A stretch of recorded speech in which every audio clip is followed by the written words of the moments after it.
Hey guys, what's going on? It is Chris here once again. We are looking ahead to the NFL single game slate here for Thursday. Hopefully, you guys are all having a pretty good week. Finally got some NFL here today. And yeah, we're going to look at it. Hopefully, you guys did good on Monday since that was literally the last time that we did get to play there. We came up just a little bit short. We had a lot of Cowboys, unfortunately. We all know how that finished. So I only lost $50 out of my 500. So it could have been worse, could have been a lot better for sure. But like I said, we were pretty heavy on that Dallas side, which I think a lot of people were as well. But yeah, just came up a little short, unfortunately. But like I said, that was like our first real loss of the season. I guess our second, but our first bigger one, I guess. And but like I said, overall, we still been doing pretty good. This was on Sunday. You guys already saw this, but this is how we did on Sunday. And this, like I said, we took down here on Sunday night. So, like I said, if you guys are still interested, want to get in on the 150 lineups, would love to have you guys. Like I said, it is a CSV file. You're gonna have to download that and then import it into Fanduel. If you don't know how to do that, but you still want to get in on the 150, we have a video for you guys showing you guys how to do it. So just ask us for the video, and yeah, then we will, like I said, help you out as much as we can. So if you want to get in on it, check out our Twitter in the comment section below. So yeah, anyway, today we got the Giants and Philadelphia in this one. We got a 45 total in Philly by 4. So let's go look at some of the injuries. Miles Sanders is out. So Boston Scott is going to start for him. Shepard is still out. We'll have to see if Shepard's still out. He may or may not be. They said that he might come off the IR today. Even if he does play, I'm not expecting a lot. Maybe 15, 20 snaps total from Shepard.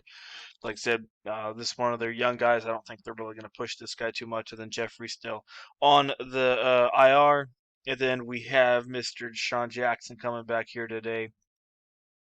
Zach Ertz out. Dallas Gobbert, he's still out. So there's a lot of injuries once again as normal for Philadelphia. So let's get into it. So we got Wentz and Jones. Obviously, Wentz is going to be more popular. I think he has more upside. Daniel Jones has been absolute crap, as we know. I mean, not good at all. I think maybe he could get a little bit going here against Philly. We'll have to see what's going on. But I wouldn't mind taking a shot with him. If you go look at it for the most part, 27, 37, 23, 20, 38, and 30 points against this defense here. They are giving up a ton of points here. So who knows? Maybe the Giants, come out and get you 24 to 30 real points in this game. So I don't mind taking a shot with Daniel Jones here in some GPPs at all. Wentz will be more popular, but if you want to go a little against the ownership, definitely don't mind going a little bit more Jones here in MVP spot. But it is a little bit more riskier since he could dead on you for sure. All right, we got Freeman here. Wouldn't be surprised maybe if you got a goal line touchdown. So I got him at 10.5. Could easily get you 11 to 12 in this one. I have decent play for sure. I'm a little lower on Boston Scott here. I got him at 7.5. If you guys remember in the beginning of the year, Sanders was out, and so everyone's like, "Oh my goodness, Boston Scott, let's go!" Put him in there. Week 1, he was like 70, 80% on everywhere, and he didn't do much. He had nine attempts rushing here for 35 yards. Obviously, he's not really out there to rush. He's kind of a receiving back a little bit. Let me see here. Corey Clement is the backup for Philly. I think he could get a couple here. He had 6 as well. Had a little bit less than Scott, but he's more of a running back here for sure. So I have a share of them, obviously a little bit. I mean, Scott's still only 6,500. So gonna have him, excuse me, have him in a little bit here tonight. We got Wayne Gallman. He's been doing half decent the last 2 days, I guess. I mean, 2 weeks, 3 or 4. Put him in there in a couple. There's not a lot of upside guys here. I don't mind slating a little bit depending on what's going on with Shepard. Only had 4 targets last week, but still had 10, so he definitely has a lot of touchdown upside. We got Travis here. Like I said, Jackson's coming back, but I still think uh, My bad. Wentz is going to go to him quite a bit. He is the favorite target. Like I said, Deshaun Jackson, he's more of a long threat guy here. So I don't mind Jackson. I mean, 7.5. Like I said, he is just coming back from an injury as well. But I still think Travis should be the main guy here. Golden Tate really hasn't seen a lot. I got him at 6. That's like really quite a bit. But he is still seeing pretty good targets. 5, 7, 6, and 5.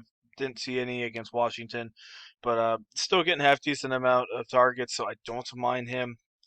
Could get you maybe a 50 or 60 yards receiving here. Greg Ward, Jackson coming back might hurt him just a little bit, but might still get you 5 or 6 here. And that's mostly all I have in this one. Don't have too much else. Tight ends, Ingram, I could see him maybe getting a touchdown here in this one. I don't know why Daniel Jones is not targeting the dude at all. For some reason, Ingram is obviously, a pretty good tight end. So I wouldn't be surprised if he gets in there, have a couple shares of him.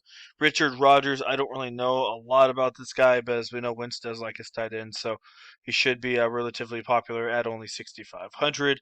And then Jason Kroom, another guy I don't really know a lot of, but week 6 against Baltimore only had one reception, but did see the end zone. So who knows? Maybe he gets in there or gets a couple more. Um, Receptions than normal, as we know. Philadelphia likes to run a two tight end set. We got Elliott and Graham Gano. Don't mind both these guys for sure. Elliott hasn't really seen too much recently, but I don't mind going that way. And then Graham Gano, 7, 13, 9, 20, and 8. Like I said, um, Giants have a little bit of a time struggle scoring the ball, so don't mind putting him in there either. So let's go see what the top one shoots at. We got Wynn, Scott, Freeman, Travis, and Jones. That's pretty basic. Everyone's going to have that one, but that kind of shows you what we're looking at. So yeah, that's a pretty solid lineup right there. But like I said, if you're doing GPPs, mix in a little bit of Tate, a little bit of Jackson for sure here. I don't have too much John Hightower. We'll have to see. Like I said, Jackson's coming back, so that might cut his snaps down a little bit. Maybe might get you 3 or 4. We'll have to see. And I guess Scott in a couple since he's so cheap. And then we'll have to keep an eye on Sterling Shepard if he comes back or not. So that is mostly it, guys. If you have any more questions, let me know. Hit us up on our Twitter. And like I said, if you want to get in on the 150 lineups, you get 3 slates per week, which is a total of 400 lineups. So we'd love to have you guys come join us for sure. And yeah, so all right, guys, that's it. Quick video. Hopefully, you guys enjoyed. If you do, leave a like. I appreciate it, and hit that sub button as well. So, all right, guys, see you guys a little bit later, probably on Saturday for a Week 7 main slate video. All right, see you then.